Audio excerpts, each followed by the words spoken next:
नमस्कार साथियों, गरजते बादल चैनल पर आपका स्वागत है। आइए आज चलते हैं पूर्व प्राचार्य शिवताज सिंह जी से मिलने, जिन्होंने अपने जीवन में बहुत कुछ अलग किया है। और आज चर्चा करते हैं सर से कि आज की जो युवा पीढ़ी है वो सर के पास ही रही है। मैंने कॉलेज में प्रिंसिपल साहब हैं तो जाहिर सी बात है इन्हीं से जुड़े रहे हैं। तो उनको लेकर के, युवा पीढ़ी को लेकर के आप क्या राय देना चाहेंगे? धन्यवाद रामदेव जी।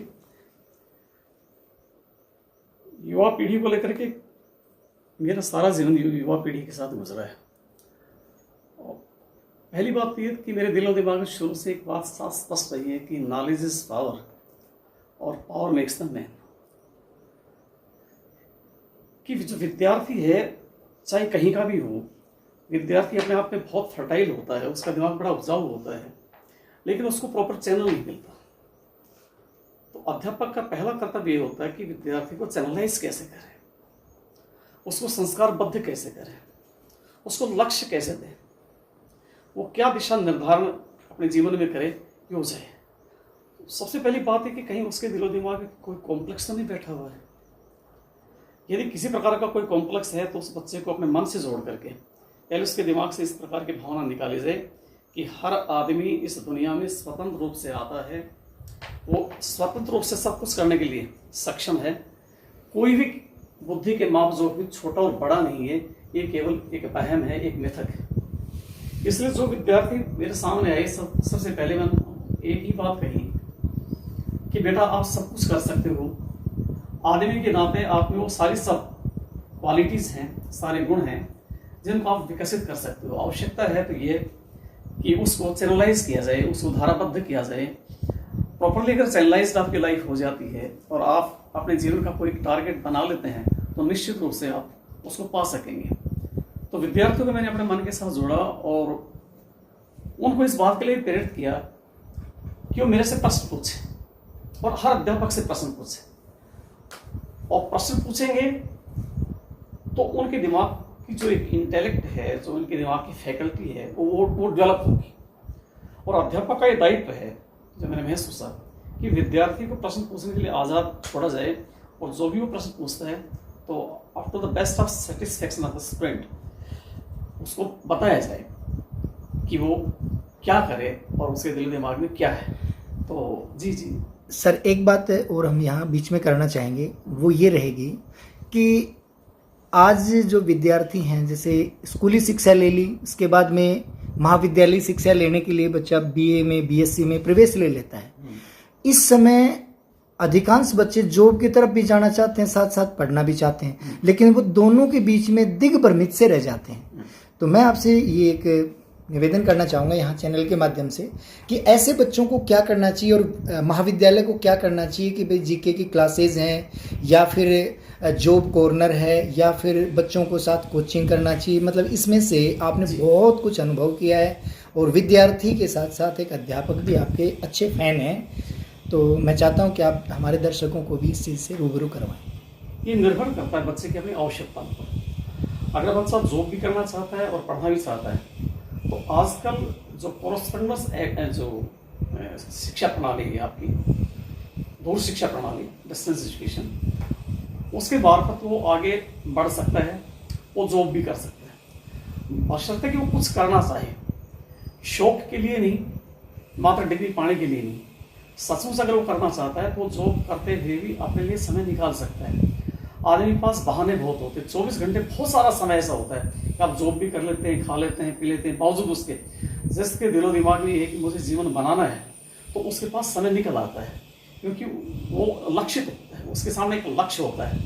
तो ऐसे विद्यार्थियों के लिए यही है कि बहुत सारे डिस्टेंस एजुकेशन के ऐसे प्रोग्राम हैं कि जिनसे वो शिक्षा पा सकते हैं। स्पेशली जो आपका Indira Gandhi national open university है, आपकी कोटा नेशनल यूनिवर्सिटी है, बहुत सारी ओपन यूनिवर्सिटीज़ हैं, उनके मार्फत जो है अपनी शिक्षा को आगे बढ़ा सकते हैं और वो साथ साथ जॉब भी कर सकते हैं। ओपन यूनिवर्सिटीज से अपनी शिक्षा को आगे बढ़ा सकते हैं और जॉब की तैयारी, यही रास्ता है जी, उनके लिए यही रास्ता है। कोरोना के दौरान ज़्यादातर ऑनलाइन शिक्षाएं चली हुई हैं और लोगों की आर्थिक स्थिति भी चरमरा गई है।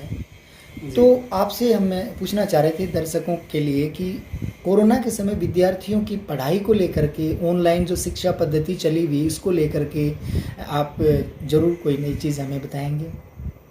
जी, हर समय की अपनी आवश्यकता होती है और किसी भी समय को हम बाईपास नहीं कर सकते। तो जिसको हम फेस कर रहे हैं उसे अच्छी तरह फेस करना ही करना होगा, वरना जिंदगी से बेरास्ते हो जाती है। तो जो बच्चे इस वक्त ऑनलाइन पढ़ रहे हैं, स्वाभाविक है कि सबके पास तो नहीं हो सकता, लेकिन जिनके पास है वो इसका भरपूर फायदा उठा सकते हैं।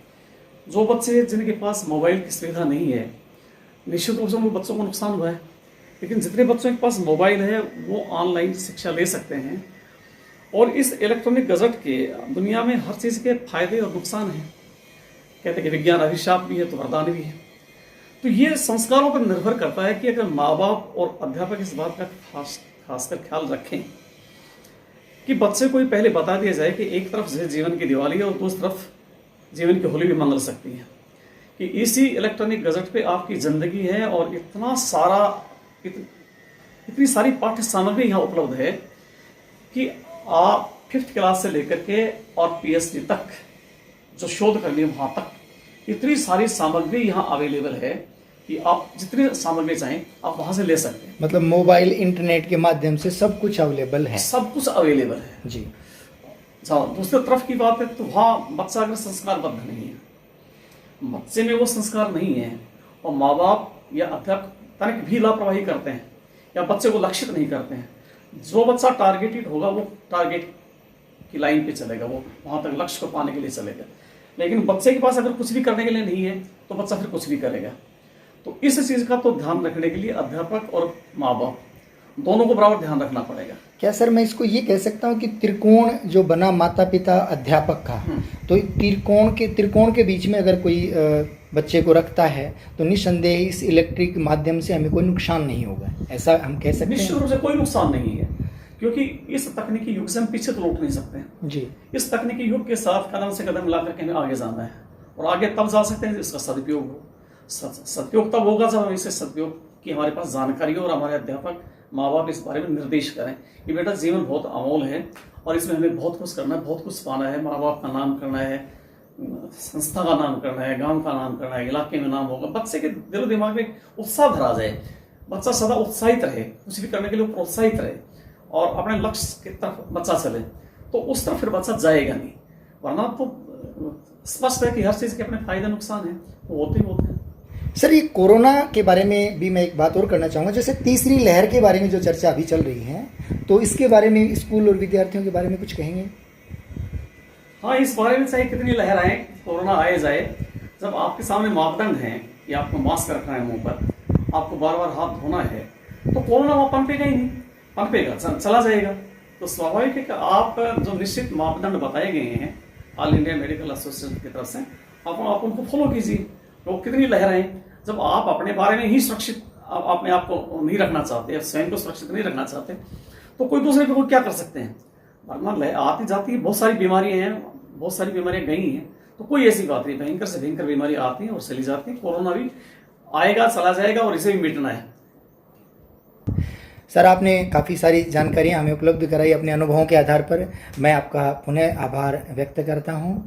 आपका भी बहुत बहुत आभार, बहुत बहुत शुक्रिया। आप आए, आपसे बात हुई, बड़ा अच्छा लगा आपसे मिल करके। शिक्षा जगत में इस प्रकार की बातें होती रहनी चाहिए और मैं भी ये समझता हूँ मेरे लिए इस प्रकार का कोई भी कार्यक्रम है त्योहार की तरह। आपका बहुत बहुत धन्यवाद। Thank you.